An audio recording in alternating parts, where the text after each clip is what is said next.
ngawur juga, membuat bom itu kan nggak begitu. Tetapi harus ditunjukkan kemarahan itu. Nah, marah seperti itu bukan marah yang salah, begitu. Tidak semua senyum itu baik. Nah, senyumnya pramugari itu senyum profesional kok. Senyumnya PSK itu senyum dalam rangka menjual diri kok. Enggak begitu ya. Sehingga kita paham, ketika kita berakhlak gitu, ya, maka ya semua hal yang berkaitan dengan syariah ya kita lekatkan kepada diri kita. Nah, kita meneladaninya itu secara utuh gitu. Nah, kita lanjutkan bahwa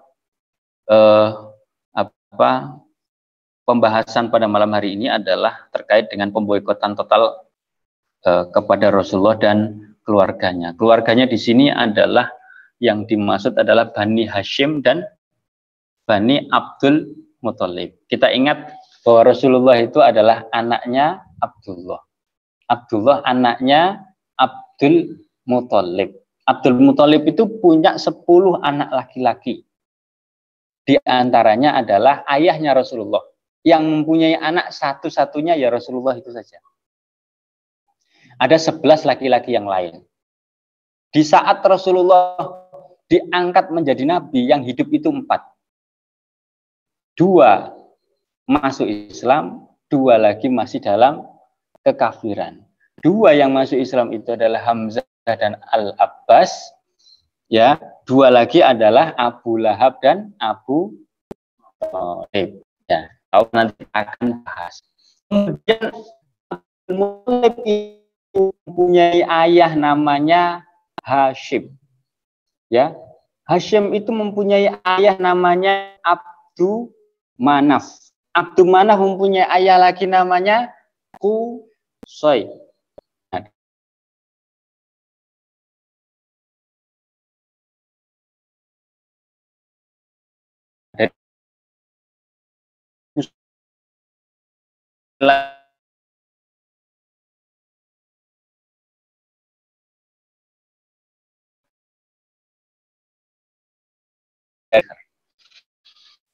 Ya.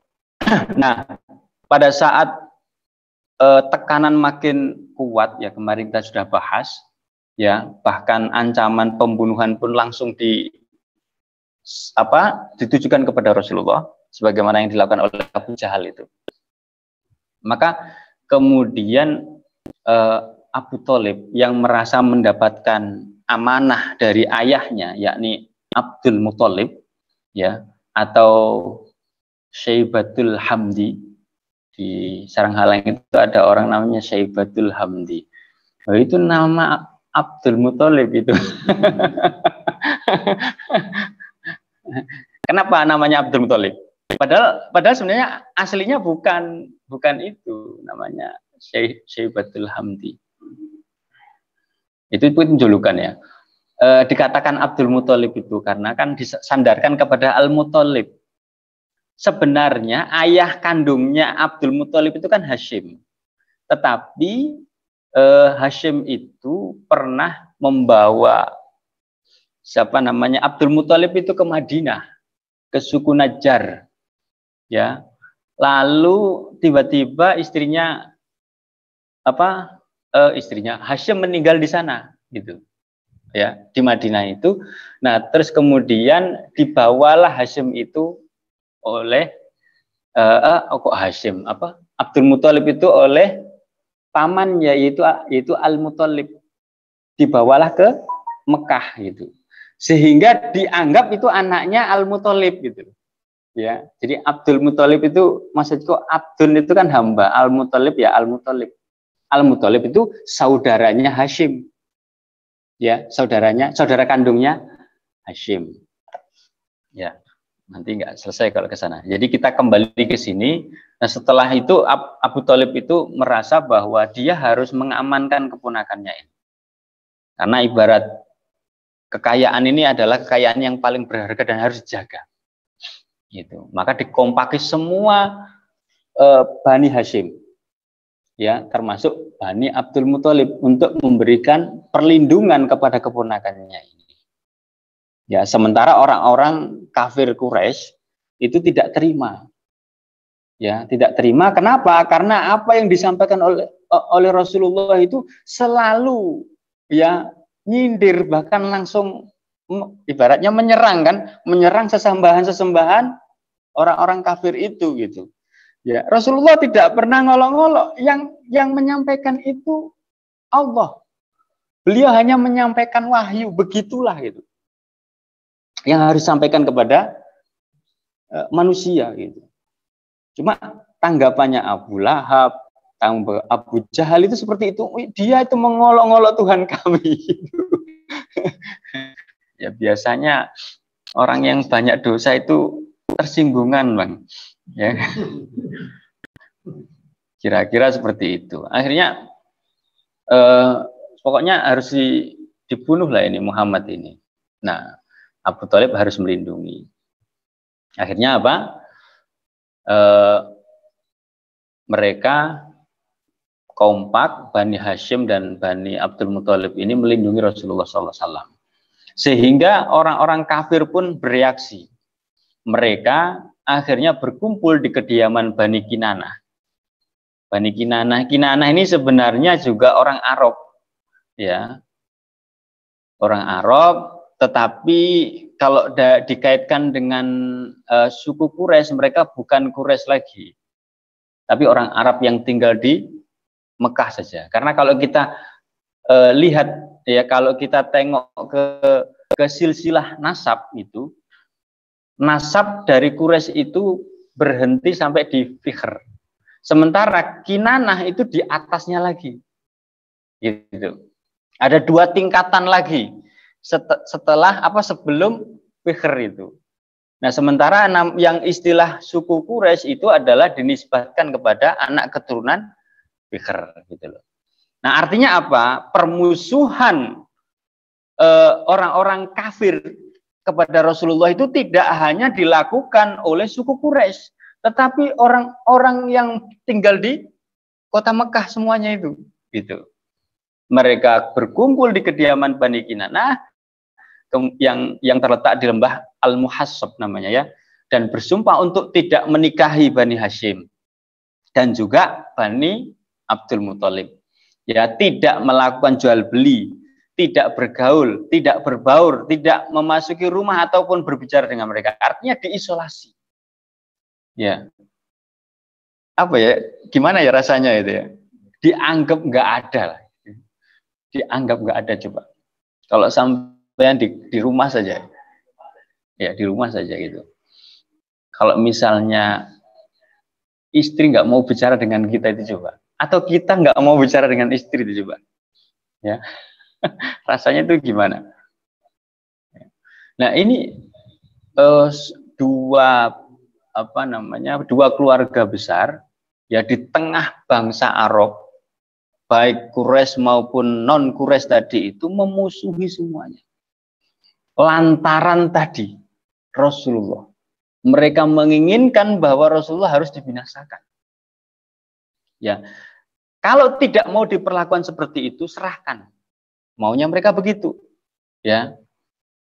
Lalu tidak hanya cukup dengan tadi, mereka abadikan, mereka tulis itu apa yang mereka inginkan, tidak menikah, ya, atau tidak dinikahi, tidak berjual beli, tidak bergaul, tidak berbaur, tidak memasuki rumah, tidak mau bicara, bahkan itu mereka tulis, ya, dalam sebuah sohifah, lembaran, ya, dan lembaran itu, ya, dicantolkan di dalam Ka'bah, di dalam Ka'bah, di dalam dinding Ka'bah. Jadi bukan di luar. Kalau di luar kan sering dilihat di orang, di dalamnya, gitu. Nah, Ibnul Qayyim Al-Jauziyah, muridnya Ibnu Taimiyah, itu mengatakan ada riwayat yang menyatakan bahwa perjanjian itu ditulis oleh Al-Mansur bin Ikrimah bin Amir bin Hisham bin Abdumanaf, ya, bin Abduddar. Ya, ini juga disampaikan oleh Ibnu Ishaq juga dikutip oleh Ibnu Hisham itu. Riwayat yang lain tuh mengatakan bahwa perjanjian itu yang kemudian dikatakan sebagai perjanjian pemboikotan itu ditulis oleh An-Nadhr bin Al-Harith. Kemarin ada yang terlupa kayaknya saya cerita itu. Ketika mereka sudah mentok mengintimidasi Rasulullah, nggak ada cara lain. Ternyata mereka masih ada satu cara, itu mereka bertanya kepada orang-orang Yahudi yang ada di Madinah. Ya, dan orang yang diutus itu adalah ini, An-Nadhr bin Al-Harith. Mereka disuruh mengkonfirmasi, benar enggak? Sebenarnya yang benar itu kami atau Muhammad gitu. Ya. Akhirnya ketika datang ke Madinah, ya, di mana di situ berkumpulnya orang-orang Yahudi itu yang terkenal sebagai ahlul kitab kan, mereka punya informasi masa lalu. Maka seorang pembesarnya atau ulamanya Yahudi ini menyampaikan kepada An-Nadhr ini, An-Nadhr bin Al-Harith. Al-Harith di sini bukan Al-Harith anaknya Abdul Muthalib ya, beda. Al-Harith yang lain. Itu tanyakan kepada dia.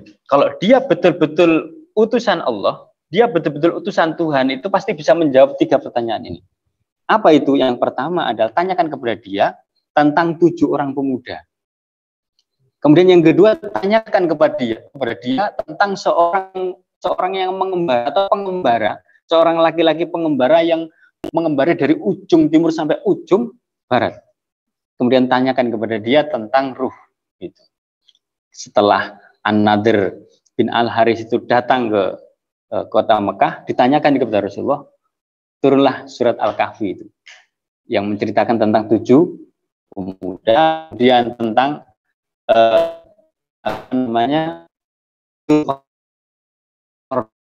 raja yang mempunyai 2 menguasai ufuk timur sampai ufuk barat, kekuasaannya itu.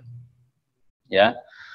Wallah alam apakah itu yang dikatakan oleh orang barat namanya Alexander the Great itu. Tapi katanya para sejarawan itu beda orang.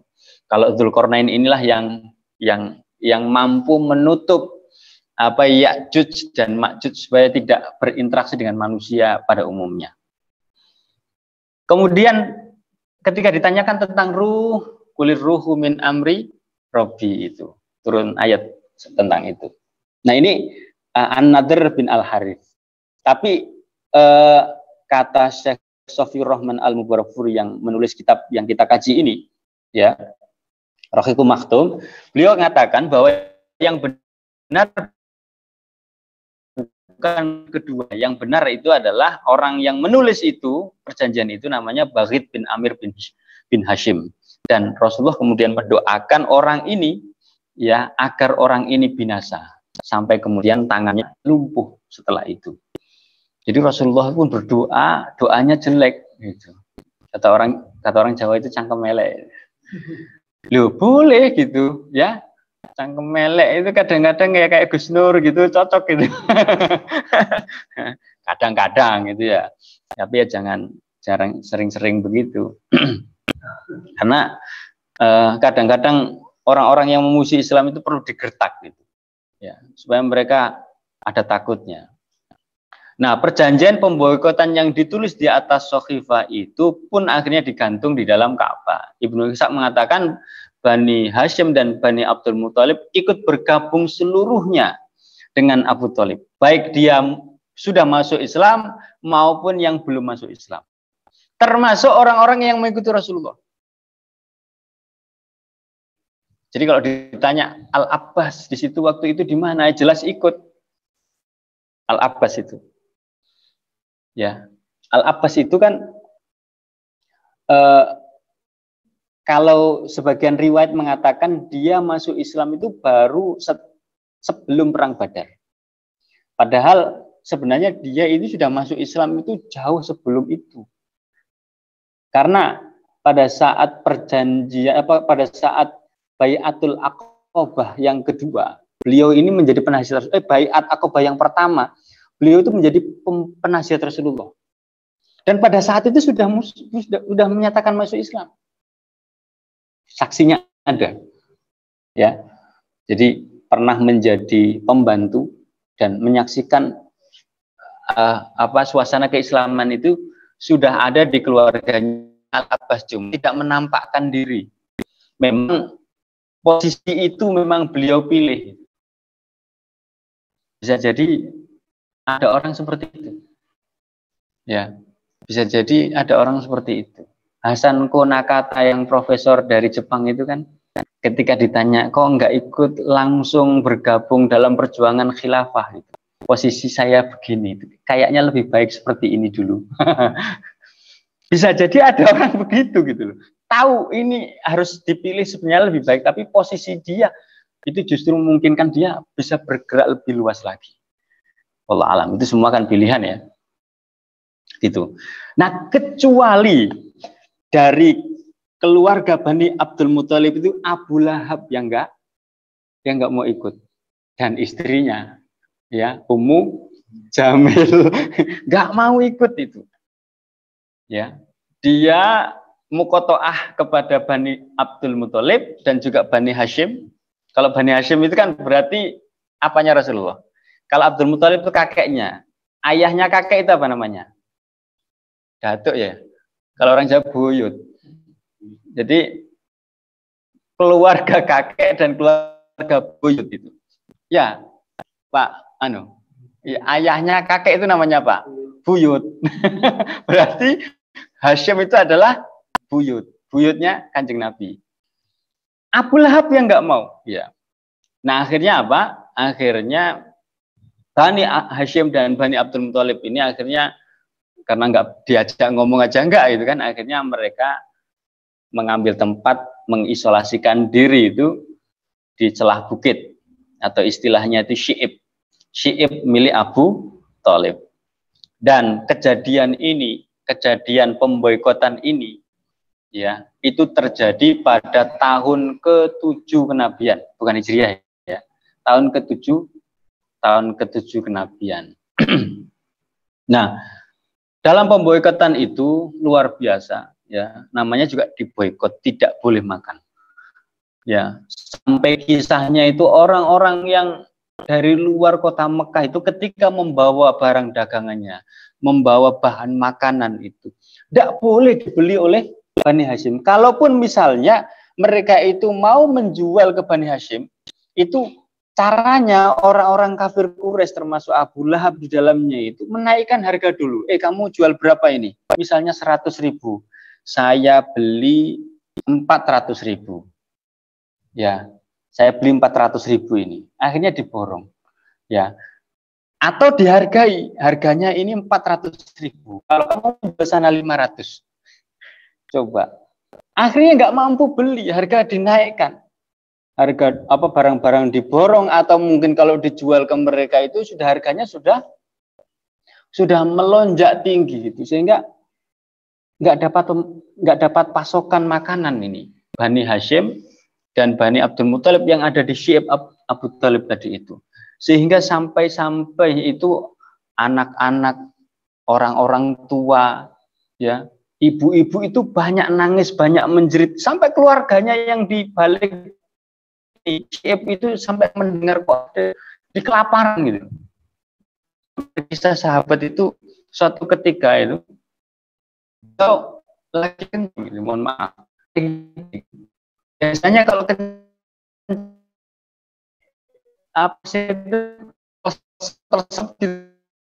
telesep itu nggak ada suaranya lah gitu. Ternyata itu krocok gitu. Oh, berarti ini kan mengenai benda kasar. Ternyata digerayangi. Apa digerayangi itu? Dicari-cari gitu loh. Kan gelap. Ternyata bener kasar itu. Setelah dicuci ternyata kulit kering itu. Apa yang terjadi? Kulit kering itu dimasak gitu, direbus ya, dan dari rebusannya itu bisa dibuat makan bertahan 3 hari. Coba bayangkan. Krocok habis kenapa? Kencing loh. Masya Allah, luar biasa itu. Ya. Dan mereka tidak bisa mendapatkan makanan kalau misalnya nggak ada yang nolong gitu. Masih ada ternyata orang-orang yang peduli. Ya, masih ada. Ya, tapi ya nyolong-nyolong, nyuri-nyuri gitu. Nyuri-nyuri kesempatan gitu. Dan apa namanya, ini Bani Hashim dan ini apa di tadi itu keluar ya, pada bulan-bulan dimanapun mereka mendapatkan makanan dengan harga yang berlipat ya, dengan harga yang mahal, sehingga stok untuk tahan hidup mereka itu sangat tipis sekali gitu ya, sampai dikisahkan 3 tahun masa pemboikotan itu sampai membuat Abu Thalib itu patah tulang punggungnya ya, karena usia beliau juga sudah tua ya gitu ya. Itu luar biasa. Nah, ternyata masih ada orang yang peduli gitu. Di antaranya adalah Hakim bin Hizam. Hakim bin Hizam ini dia adalah keponakan dari Khadijah. Dia tidak ikut dalam pemboikotan itu karena dia bukan keluarga Bani Hashim, keluarga dari Khadijah. Ya. Ya, keluarga Khuwailid. Ya. Nah, dia suatu ketika itu membawa gandum untuk dikirim kepada bibinya karena kasihan gitu. Namun ternyata di jalan itu dicegat sama Abu Jahal. Nah, Abu Jahal memang tokoh yang paling kejam dari awal itu. Ya. Tapi sejajarnya Abu Jahal itu punya anak itu luar biasa, namanya Ikrimah. Ya. Yang mujahid yang luar biasa itu. Jadi Hakim bin Hizam ini membawa gandum untuk diberikan kepada bibi, dicegat oleh Abu Jahal gitu. Ya, terjadi diskusi alat lah. Ya. Sampai hampir ini hampir dengan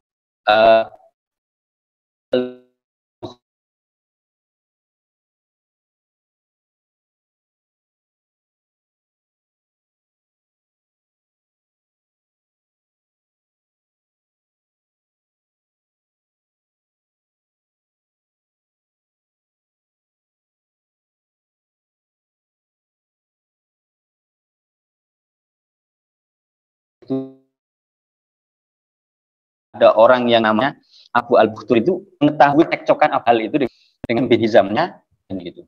Sampai Al-Bukhtur lah gitu, menghakim dia gitu. Ya, larang gitu. Ya. Kan dia ini kasih, sampai saya pernah ceritakan mau pukul-pukulan itu Al-Bukhturi dengan Abu Jahal. Akhirnya lolos. Akhirnya makanan itu berhasil sampai. Ada orang yang lain juga yang melakukan hal yang sama, sering. Ya, mereka mengirim makanan gelap-gelapan itu, memukul ontanya yang di dalamnya banyak makanan gitu, supaya supaya sampai gitu. Itu mampunya bertahan seperti itu ya.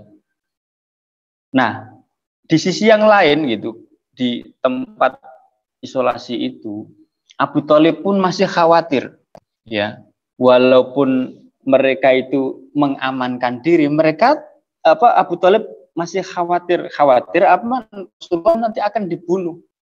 Makanya caranya supaya beliau tidak mudah dibunuh itu ketika orang memasuki malam hari gitu, ketika mau tidur itu biasanya Abu Thalib itu memerintahkan agar beliau Rasulullah itu menempati tempat tidur Abu Thalib. Ya, ini kalau mau tidur itu. Karena supaya tahu nanti kalau misalnya ada orang penyusup datang dan siapa yang membunuh, Abu Thalib yang tahu. Karena gantian, beliau berada di tempat tidurnya Rasulullah. Gitu. Nah, kalau sudah tengah malam, gantian tempat tidur disuruh menempatinya atau keponakannya. Gitu. Ya, sementara Rasulullah disuruh tidur di tempat mereka. Jadi inspirasi sebelum hijrah, ketika Ali bin Abi Thalib itu menempati tempat tidur Rasulullah itu sudah ada itu dari ayahnya. Sudah ada dari ayahnya, dari Abu Thalib itu. Ya. Jadi tempat tidur Rasulullah disiapkan dan anak-anaknya biasanya suruh menempati itu, Rasulullah suruh berpindah ke tempat tidur anak-anaknya. Supaya apa? Supaya memastikan Rasulullah aman. Ini betapa orang ya kecintaan pembelaannya itu luar biasa. Walaupun belum masuk Islam. Ya.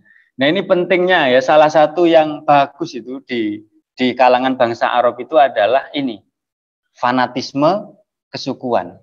Ya, kalau bahasa kita itu apa? Robitoh qaumiyah. Ya, robitoh qaumiyahnya kuat sekali. Ya, luar biasa gitu. Sampai walaupun beda keyakinan pun masih dibela seperti Abu Thalib ini. Gitu. Makanya Abu Thalib itu cuma tinggal mengucapkan syahadah saja lah. Gitu. Rasulullah yang akan memberikan jaminan, tapi ya nggak bisa gimana hidayah, ya kan? Artinya apa? Rasulullah terbukti tidak bisa memberikan hidayah, hanya memberi jalan, memberi petunjuk saja. Tidak mampu, walaupun pamannya sendiri. Ya, jadi kalau nanti Abu Thalib di neraka itu paling ya apa namanya, ya nggak terlalu disiksa lah gitu kira-kira. Supaya karena pembelaannya luar biasa. Tapi kabarnya seringan-ringan siksa neraka itu kan apa, kelereng diletakkan di ujung kaki, otaknya mendidih. Masya Allah. Ya kira-kira Abu Thalib lebih ringan dari ya. Jadi caranya memastikan Rasulullah aman itu begitu. Ya, overlapping. Ya, di tempat tidurnya beliau dan di tempat tidur anak-anaknya. Nah, meski dalam kondisi tertekan dalam pemboikotan, beliau tidak mengendurkan langkah dakwah. Pada musim haji, beliau bersama kaum muslimin keluar untuk menjumpai orang-orang yang datang ke kota Mekah dan mengajak mereka masuk Islam. Jadi walaupun dalam keadaan tertekan coba, beliau masih dakwah. Beliau masih ngajak orang-orang masuk Islam. Gitu kan. Ini kan namanya ngeyel is the best ya. Pokoknya pokoknya ngotot gitu. Ya. Saya masih ingat itu. Siapa itu? Kalau mereka ngotot, kenapa kita nggak bisa ngotot? Kita ini walaupun coba kalau pakai perasaan coba. Ini Bani Abdul Muthalib, keluarga saya ini membela saya kan gara-gara saya.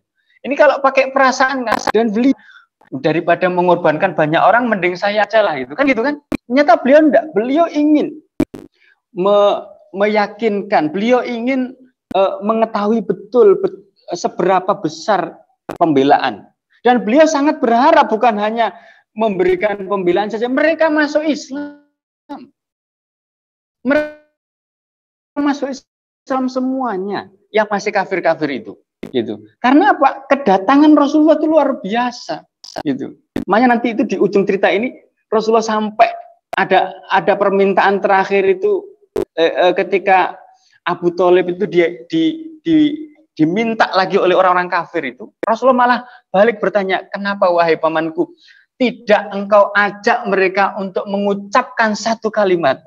Nah, itu kalau perasaan kan, saya ini sudah lama membuat sampean sengsara loh balik paman gitu. Ya sudahlah nggak apa-apa, menyerah kan? Beliau tidak. Termasuk dalam kondisi tertekan, diboikot seperti itu, kekurangan makanan, tapi beliau masih berdakwah, menyampaikan Islam, mengajak orang-orang Madinah yang datang ke kota Mekah, orang luar Mekah, orang bangsa Arab yang masih keturunan Nabi Ibrahim yang menginginkan mengunjungi Ka'bah, didakwahi, nggak selesai, nggak berhenti, luar biasa gitu. Nah, dalam kondisi inilah yang kemudian membuat jengkel Abu Lahab gitu. Nah, disitulah Abu Lahab kemudian mencela, mengejek dan luar biasa sehingga sampai turun Al-Lahab itu.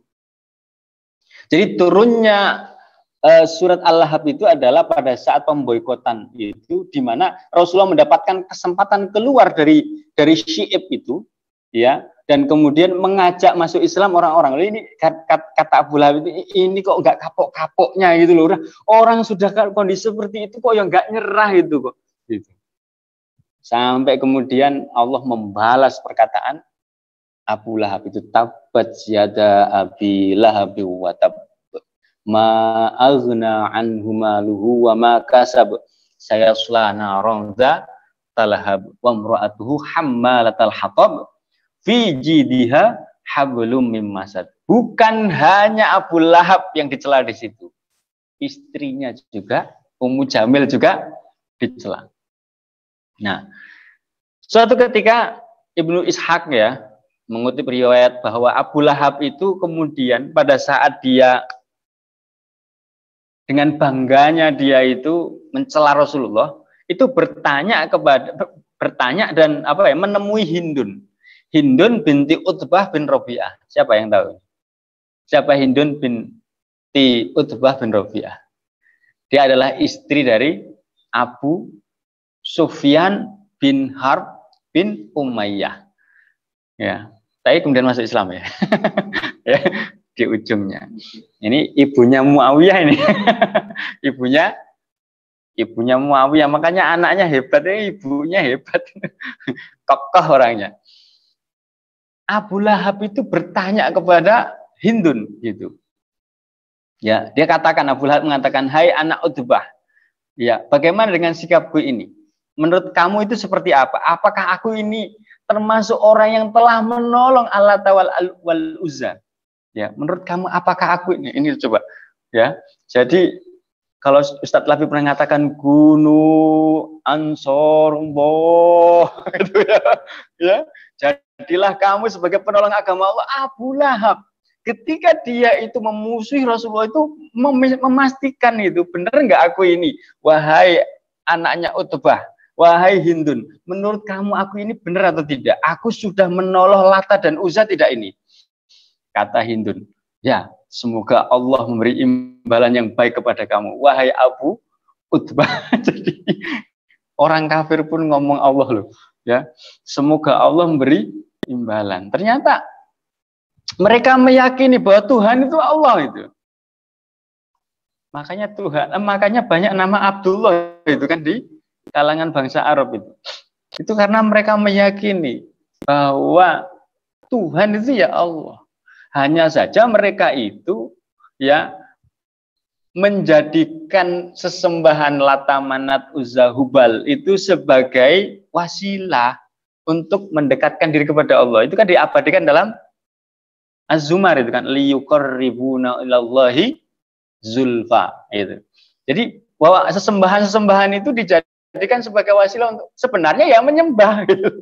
Tapi caranya lewat menyembah, pengennya nyembah Allah, tapi menyembahnya itu lewat Lata, Manat, Uzza, Hubal itu gitu loh. Dan itu ya sama aja. Sebenarnya mereka ya nyembah berhala itu. Itu kan apa ya? Alasan aja, klise aja. Dalih aja itu. Nah, ketika kemudian turun surat Al-Lahab itu, tabat yada abi lahab wa tab, mendengar, ternyata Ummu Jamil itu mendengar. Sampai juga itu. Katanya Muhammad telah mengolok-olok saya ya. Itu kan di ujungnya, dan begitu juga dengan istrinya, pembawa kayu bakar, yang lehernya ada tali dari sabut itu kan. Fiji biha hablum mim masad itu tersinggung sekali. Orang penyair, orang Arab yang ngerti sastra kan, ini nyindir saya ini. Kayak kemarin saya cerita Al-Walid bin Al-Mughirah itu, ya, karena dia itu ahli sastra, ketika disindir oleh Al-Quran itu langsung ngerti. Ini kok ada sifat yang disampaikan kepada manusia, kok semuanya kok cocok dengan saya, satu aja yang nggak cocok. Ya, apa itu?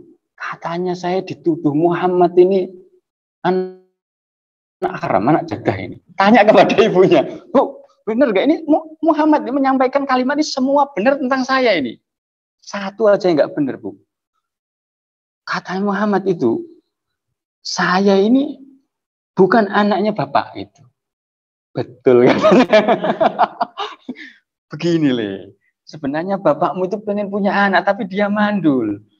Terus akhirnya ya kata bapakmu, ya sudah kamu sama itu tukang penggembala kambing itu. Akhirnya ya keluar kamu itu. Jadi dia itu ngaku-ngaku sebagai anak tokoh, anak pembesar, tapi dia itu sebenarnya bukan gitu loh. Dia anaknya penggembala, cuma diaku-akui. Al-Quran itu tembus itu. Itu kalau orang ngerti loh ya. Ya, walaupun perkataan Al-Quran itu bukan perkataan manusia, tapi ketika dia itu menyindir itu, langsung ngerti nih, aku ini, itu, aku banget gitu kan. Gitu. Itu Al-Walid bin Al-Mughirah itu. Gitu. Semua kok cocok ya, satu aja nggak cocok itu. Jadi sampai itu ngamuk sama ibunya, Bu, yang bener yang mana ini itu? Bener, itu bener Muhammad itu. Kamu itu anak jadah. Haram, Masya Allah, luar biasa. Makanya saya bilang kemarin tuh, Al-Quran itu turun sesuai zamannya. Mukjizat kan? Kalau di zaman Nabi Musa, ketika sihir itu dijadikan sebagai standar orang hebat, maka Allah menurunkan Musa itu dengan sejenis itu untuk menandingi sihir. Di zaman Rasul bukan sihir lagi, syair. Ya, syair atau syair. Orang hebat itu adalah orang yang bisa bersyair. Sehingga ketika Al-Quran turun ketika Rasulullah turun sebagai nabi membawa mukjizat, mukjizatnya harus bisa menandingi kehebatan zaman itu. Sekarang hebatnya apa? Di mana? Orang sekarang hebatnya apa coba? Nah, itu yang harus dipikirkan. Kalau zaman Nabi itu adalah orang pandai bersyair, itu adalah orang hebat, maka Al-Quran datang untuk memberikan jawaban yang bisa mengungguli itu. Sehingga orang mengatakan kemudian Al-Quran itu mukjizat itu karena amrun khariqun lil ada. Nah, kita kembali. Ummu Jamil kemudian marah gitu. Marah, membawa batunya panjang begitu. Ya, mendatangi tempat Rasulullah biasa duduk di Masjidil Haram.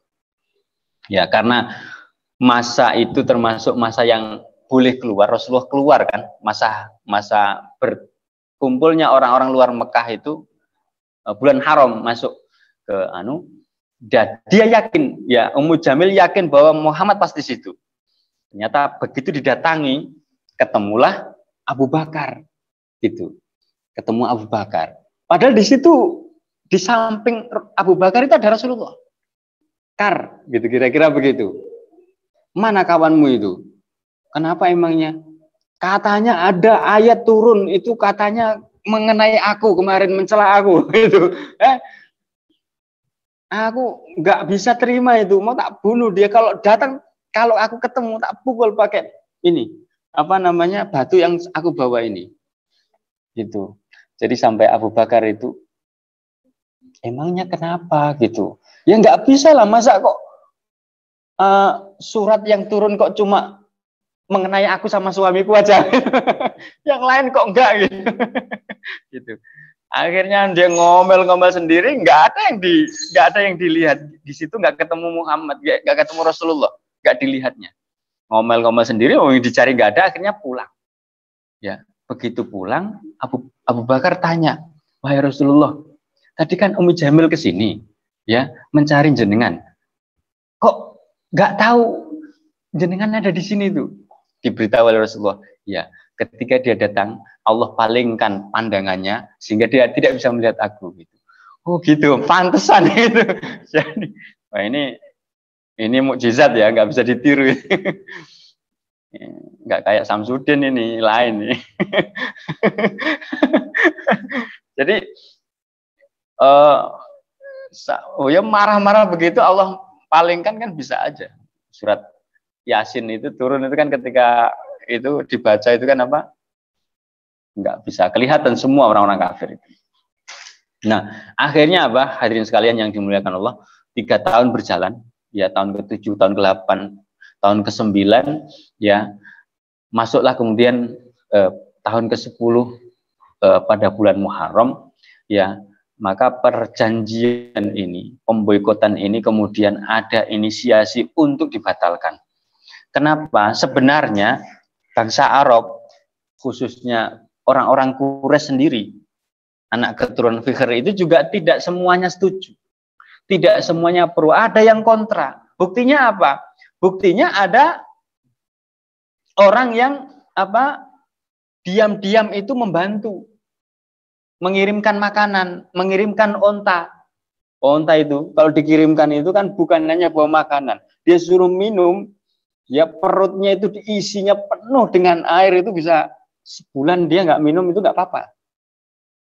Itu onta, ya. Gitu. Belum makanan yang dibawa itu ya lumayan lah. Tapi tetap yang namanya keluarga besar ya nggak cukup juga. Tetap ada yang membantu, tetap ada yang mendukung. Ya, apalagi mereka itu sangat kuat kekerabatannya, tali kekeluargaannya itu. Ya, jadi nggak bisa terima. Sehingga ada yang berpikir ini harus dibatalkan. Orang yang pertama kali menginginkan pembatalan itu adalah orang yang bernama Hisham bin Amr. Ya, Hisham bin Amru dari suku Amir bin Lu'ay. Berarti di atasnya Qusay. Ya, di atasnya Qusay lagi. Ya, artinya masih Quraisy, ya. Masih Quraisy, ya. Nah, ini orang ini ya, jadi siapa namanya Hisham bin Amr ini sebenarnya yang sering di antara orang yang sering mengirimkan makanan itu. Itu. Nah, suatu ketika Hisham bin Amr itu saking jengkelnya, saking nggak terimanya dengan perjanjian itu, dia mempunyai ide itu untuk mendatangi orang-orang yang sekiranya sepemikiran dengan dia, nggak sepakat dengan perjanjian itu. Karena apa? Kok enak? Saya bisa makan, saya bisa minum, saya bisa berpakaian dengan enak, dengan bagus gitu. Sementara keluarga saya itu kelaparan. Ya. Akhirnya apa? Dia mendatangi orang yang bernama Zuhair bin Abi Umayyah Al-Makhzumi. Kalau Al-Makhzumi berarti keluarganya Abu Jahal. Tetapi Zuhair ini ibunya itu adalah anak dari Abdul Muttalib, ya, namanya Atikah. Atikah binti Abdul Muttalib. Dari sisi ayah dia adalah keluarga Abu Jahal, dari sisi ibu dia adalah keluarga Abdul Muttalib. Lah ini keponakannya, sepupunya ada di situ semua. Nah, ini orang pertama yang didatangi oleh Hisham bin Amr tadi. Gitu.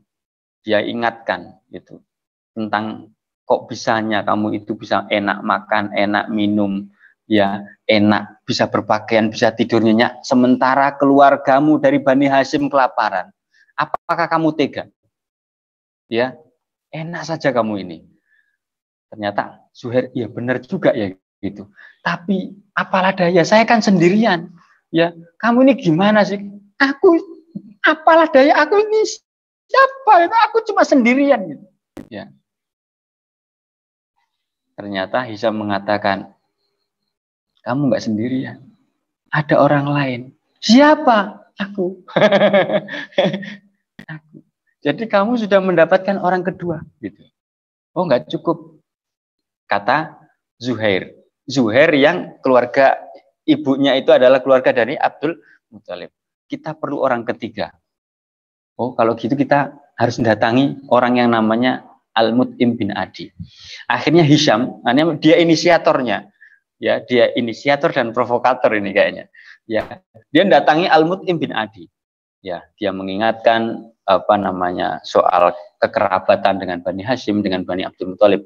Yakni ini adalah keluarganya juga, ya, dari suku Quraisy, dan jelas ini adalah sebuah kezaliman. Memutuskan hubungan kekeluargaan ini adalah sebuah kezaliman. Dan sepakat, ya, Mut'im bin Adi kemudian sepakat. Tapi dia lagi-lagi mengatakan, gimana sih kamu ini? Kok ngajak saya? Siapalah saya? Ya, saya sendiri itu siapa?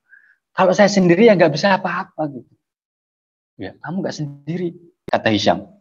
Ya, siapa orang yang mendukung? mendukung saya seperti ini kalau saya mendukung seperti itu ide itu? Ya, membatalkan perjanjian itu. Aku, kata Hisam. Berarti sudah dapat orang 3. Kata siapa namanya? Kata Mutim, adalah orang yang selain kita yang mendukung seperti ini. Ada. Namanya Zuhair. Enggak cukup. Kalau 3 orang belum cukup. Kita perlu orang yang keempat. Akhirnya ya bisa mengatakan kita perlu mendapatkan dukungan 1 orang lagi. Siapa dia? Abu al-Bukhturi. Abu al-Bukhturi adalah orang yang tadi ya sempat mau kelahi dengan Abu Jahal ketika keponakan Khadijah mau mengirim makanan tadi itu. Didatangilah Abu al-Bukhturi juga mengatakan hal yang sama. Ya, siapalah saya kalau misalnya mau mendukung ide seperti itu, kan nggak ada apa-apanya dengan orang Quraisy yang begitu banyak itu.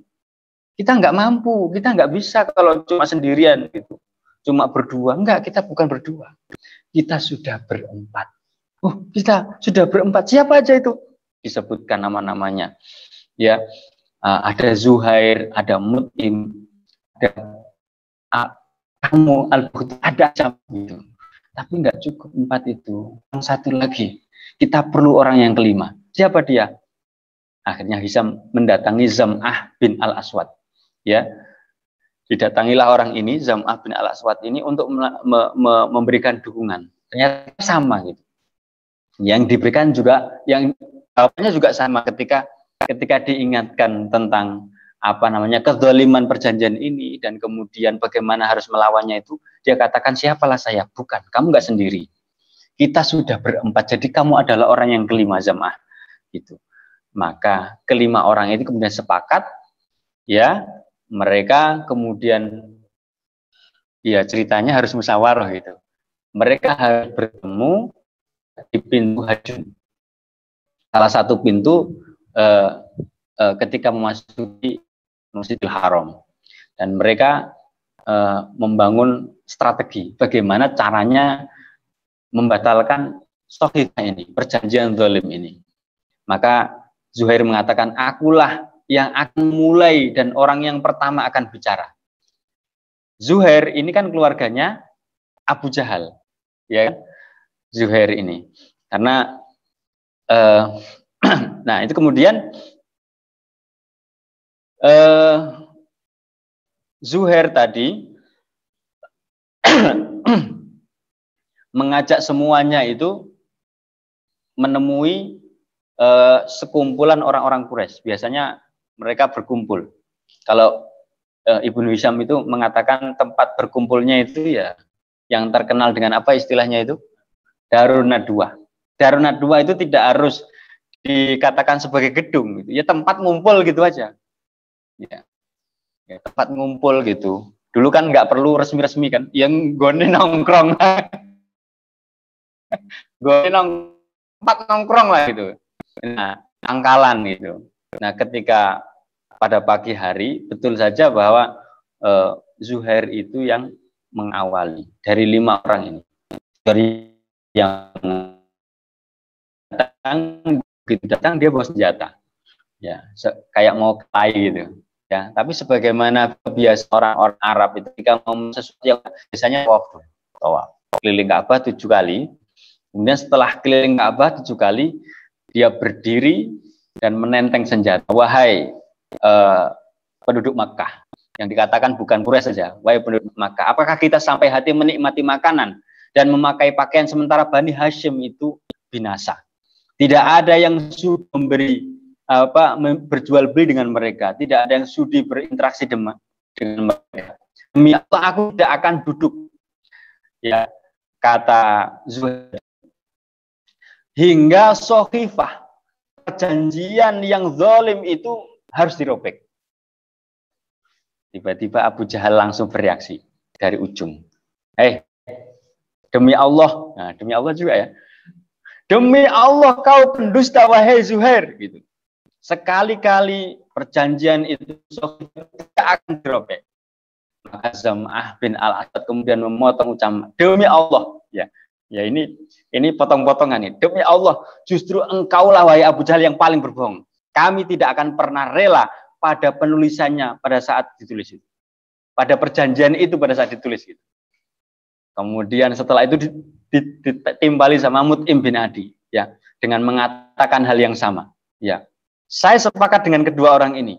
Yang bohong adalah Abu Jahal. Ya, yang bohong ada Abu Jahal gitu. Nggak bisa kita terima perjanjian yang zalim ini. Kemudian ditimpali oleh Hisham bin Amr. Ya, provokatornya malah belakangan itu. Ya, ini sudah kita sepakati. Tidak bisa bahwa tidak semua sepakat ini mendolimi ini. Tidak ada orang Arab yang setuju dengan ini. Akhirnya Abu Jahal ini sudah direncanakan. Cerdas rupanya Abu Jahal ini. Ini omongan kayak gini, saut-sautan kayak gini, ini jelas sudah direncanakan ini. Tapi nggak bisa lagi sudah. Ya kan di forum umum itu. Akhirnya mau nggak mau itu kan berarti harus dieksekusi.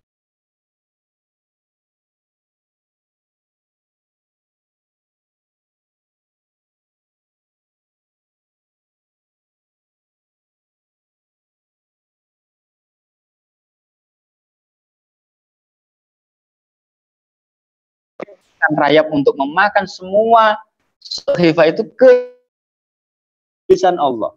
Bismika Allahumma, dan ada tulisan yang lain yang di dalamnya ada kalimat Allah. Dan ternyata benar gitu. Ketika Abu Thalib itu mengatakan begini, sudahlah, ini kita akan buktikan. Kalau seandainya, jadi di satu sisi Abu Jahal itu debat dengan 5 orang tadi, sisi yang lain Abu Thalib itu berkumpul dengan suku Quraisy yang lain. Saya datang ke sini karena Muhammad telah memberikan informasi bahwa Sohifah itu perjanjian.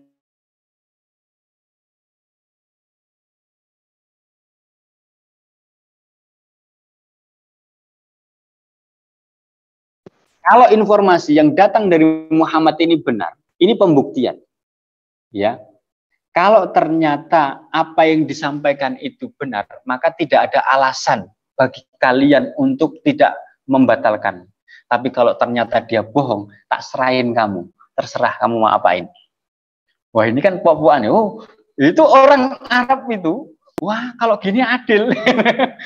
Kesempatan ini kan, ya. Kata Abu Thalib ini, iya, ini pembuktian. Kalau ternyata Muhammad itu dusta, nggak benar yang diomongkan, bahwa Sohifah itu tidak dimakan rakyat, tetap utuh, tak serahin, terserah kamu mau apain. Tapi kalau ternyata benar bahwa Sohifah itu telah dimakan rayap, nggak ada alasan kalian untuk musuh dia. Benar yang diomongkan itu. Nah, gitu. Ternyata begitu dibuka pintunya, ya, yang Zam'ah itu yang agak ngerangsek itu, ya, dan termasuk Mut'im tadi. Mut'im yang lebih dulu, ya, mau robek itu, ternyata begitu mau dirobek sudah habis. Artinya apa? Artinya apa yang dikatakan oleh Abu Thalib itu betul, benar, bahwa Rasulullah memang mengatakan dengan sebenar-benarnya, gitu. Nah, bukannya orang-orang Arab ketika mendengar apa yang disampaikan oleh Rasulullah itu terbukti itu bukannya beriman. Ini kan kenabian ini. Ini kan bukti bahwa nggak mungkin, nggak tahu kok tiba-tiba mengatakan bahwa itu dimakan rayap. Itu kan nggak mungkin kalau nggak mendapatkan informasi. Gitu. Itu ternyata bukannya mendukung, malah memusuhi, Masya Allah, ya. Dan itulah yang terjadi pada dakwah itu. Dan bisa saja dakwah itu kan dibela oleh orang-orang yang tidak sepakat, orang-orang bahkan orang fajir.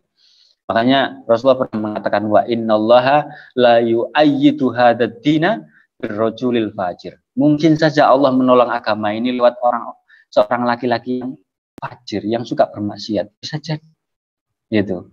Ya, makanya dakwah itu kan yang pilih-pilih, ya.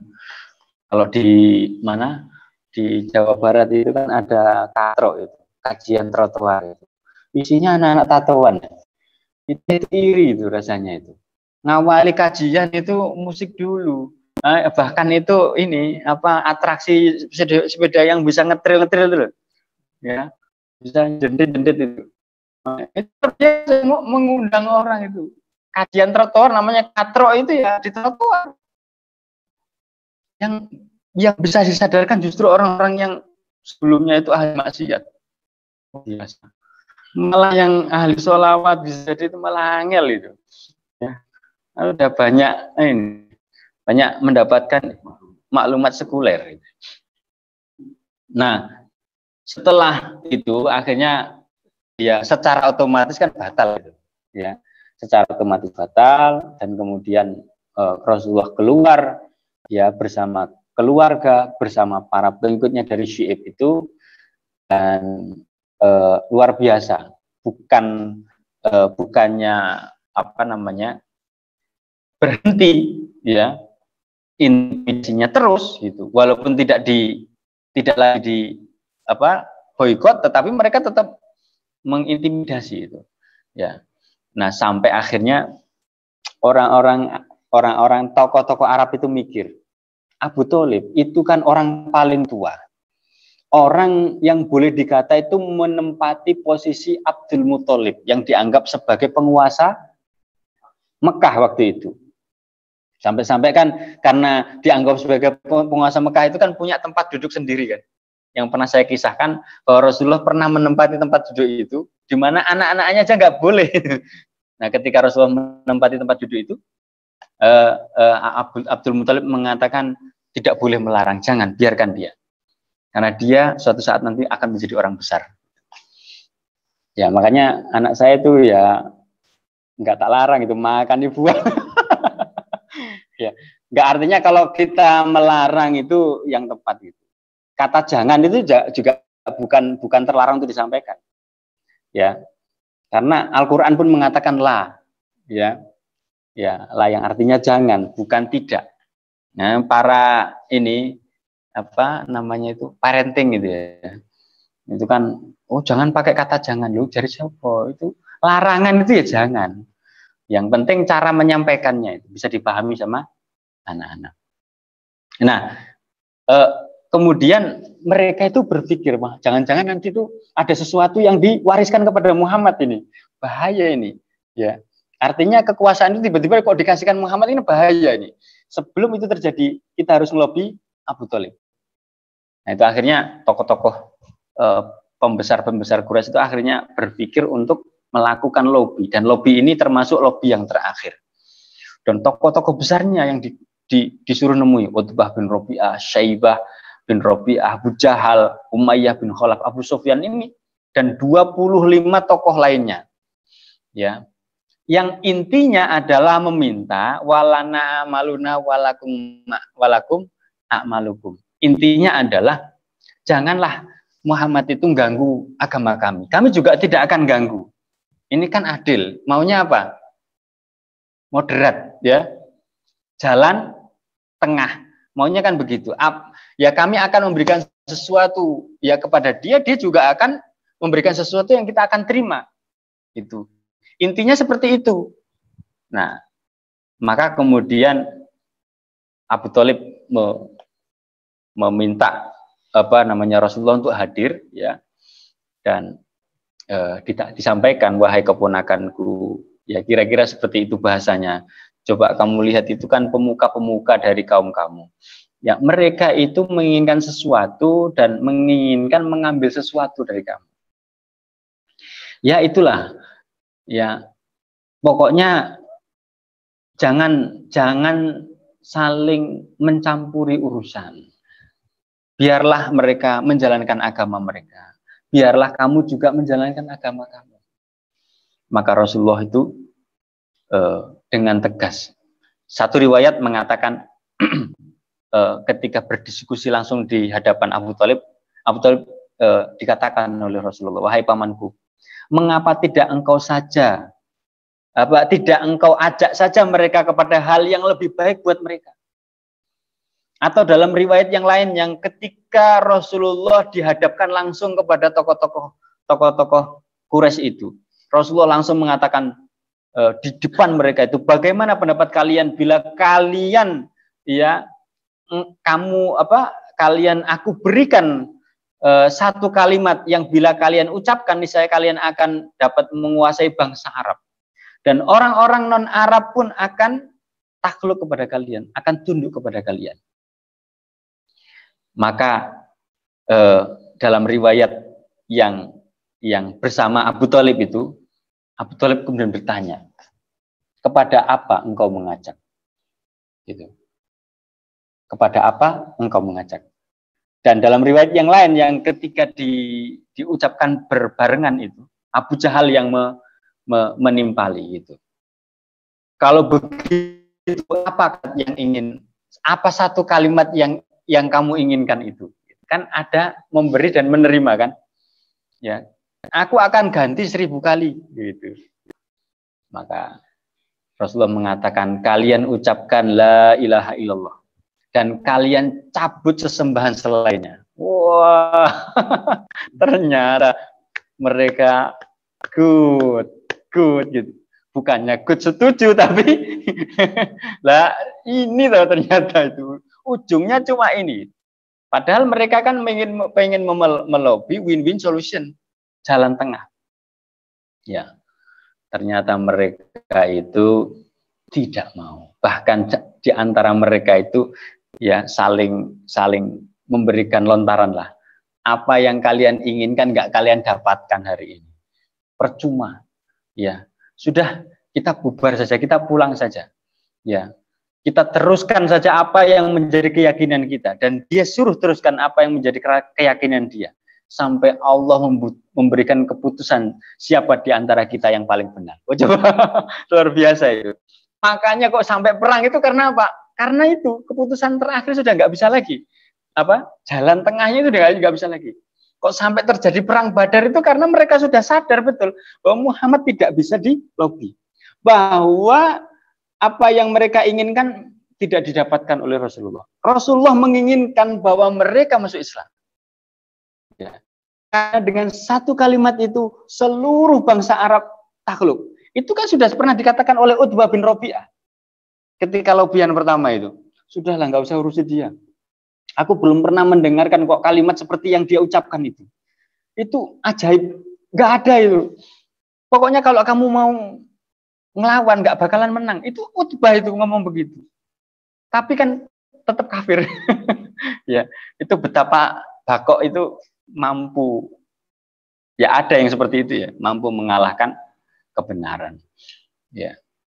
Maka Allah kemudian abadikan di dalam surat Shad ayat 1 sampai 7.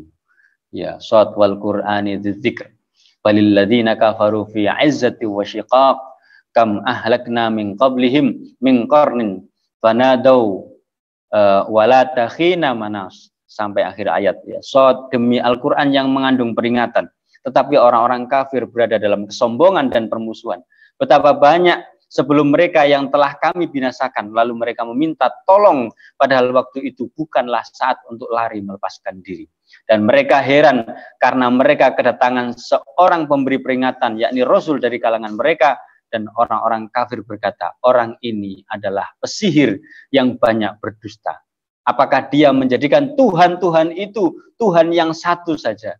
Ini kan ketika Rasulullah mengatakan kalian ucapkan la ilaha illallah dan kalian cabut sesembahan selainnya. Mereka itu kan kemudian menjawab, wahai Muhammad, apakah kamu ingin menjadikan ilah-ilah yang banyak itu hanya menjadi satu saja? Kok enak kamu gitu ya. Artinya kan mengancam eksistensi bisnis mereka juga. Jangan lupa itu ya, itu ada urusannya dengan bisnis. Makanya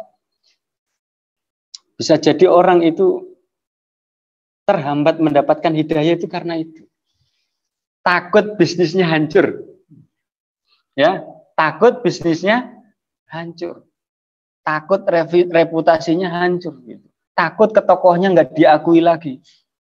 Takut ini, takut itu gitu. Tahu ini benar tapi nggak cenderung. Kenapa? Nanti aku nggak diundang lagi. Ya. Ya, takut hanya gara-gara amplop, masya Allah, naudzubillah min dzalik. Waliyadzubillah. Ya, mudah-mudahan kita dijauhkan dari semua itu. Baik, jadi itulah sekelumit tentang cerita bagaimana Rasulullah Shallallahu Alaihi Wasallam ya bersama keluarga beliau ya diboikot secara total, disyiib ya Abu Thalib. Ya, mudah-mudahan apa yang kita kaji pada malam hari ini bisa bermanfaat, bisa memberikan inspirasi dan makin memberikan rasa cinta kita kepada Rasulullah SAW. Ya, mungkin itu yang bisa Al-Fakir sampaikan.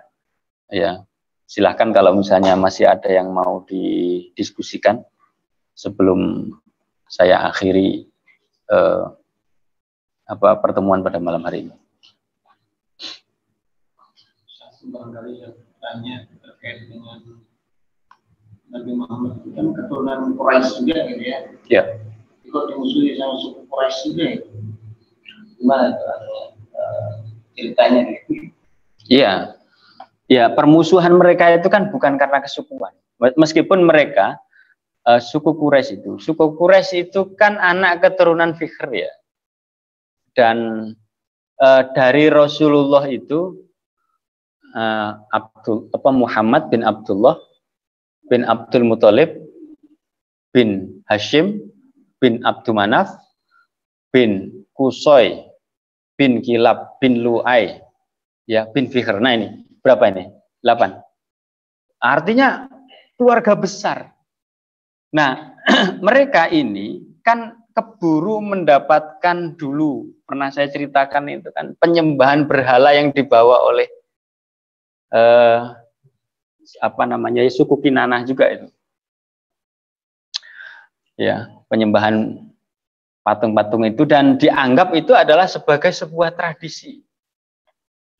Ya. Ini kalau mau tahu sejarah nasionalisme ya ceritanya kayak ini. Apa sih nasionalisme itu? Semua hal yang dianggap berasal dari leluhurnya dan itu dianggap sebagai kebaikan, itulah sebagai hukum. Rujukan. Nah, sementara Rasulullah ini kan membawa sesuatu yang bertentangan dengan itu. Gitu loh. Sehingga bukan lagi dilihat keluarganya. Tetapi penentangan terhadap apa yang mereka sepakati selama ini. Coba kalau misalnya di Papua. Di Papua itu kotekaan itu. Kalau itu sebagai kekayaan budaya, itu kan dijaga gitu. Tiba-tiba orang datang membawa selawar, membawa pakaian yang mengganti itu, coba. Wah, itu kalau orang itu fanatik buta, kalau orang itu menganggap bahwa ini nggak bisa ini dirubah, harga mati ini budaya kami. Sementara selawar itu budaya pendatang transnasional, ya kan? Transnasional, nggak boleh. Seperti itu. Berawal dari benturan pemikiran tadi. Jadi Rasulullah tidak disukai karena membawa ajaran baru, dianggap sebagai sesuatu yang merusak tatanan yang sudah baku. Ya, sama seperti apa yang namanya founder father, ya kan? Founder father, ya. Dianggap merusak yang sudah ada. Founding ya, founding. Sama seperti hari ini, ya. Sudah menjadi kesepakatan, gitu. Founding gitu. Kalian membawa sesuatu yang baru, ya. Nggak bisa ini. Nah, ini sama. Ya, kita kan satu nusa satu bangsa, ya kan? Ya. Nggak diakui. Sana ke gurun sana katanya gitu loh. Saya orang sini kok suruh ke gurun gimana? Suruh ke Arab. Ke Arab sana gitu. Saya orang sini kok diusir ke Arab itu gimana? Nah, kira-kira seperti itu analoginya. Ya, tetapi begini. Ya, wa qul ja'al haq. wa zahaqal batil. Innal batila kana zahuqa. Jadi ingatlah, pokoknya itu yang kita pegang.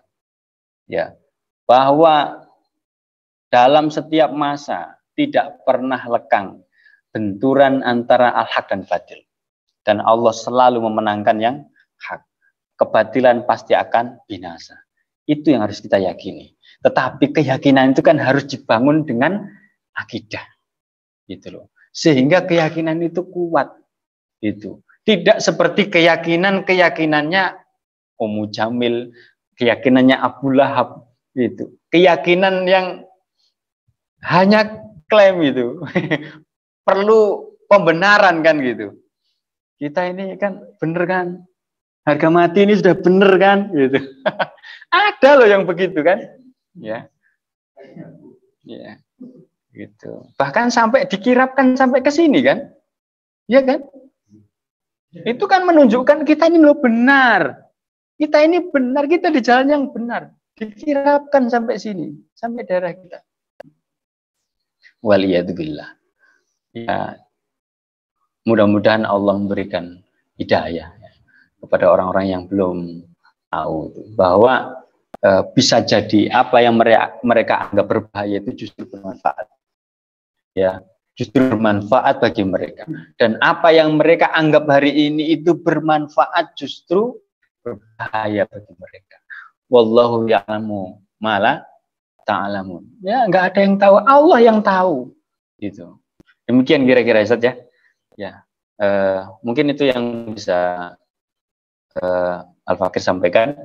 Ya, setelah khilaf mohon maaf yang sebesar-besarnya. Kita akhiri pertemuan pada malam hari ini dengan istighfar dan doa kifaratul majelis. Astagfirullahaladzim, astagfirullahaladzim, walafu minkum. Subhanakallahumma hamdika asyhadu an la ilaha illa anta astaghfiruka wa atubu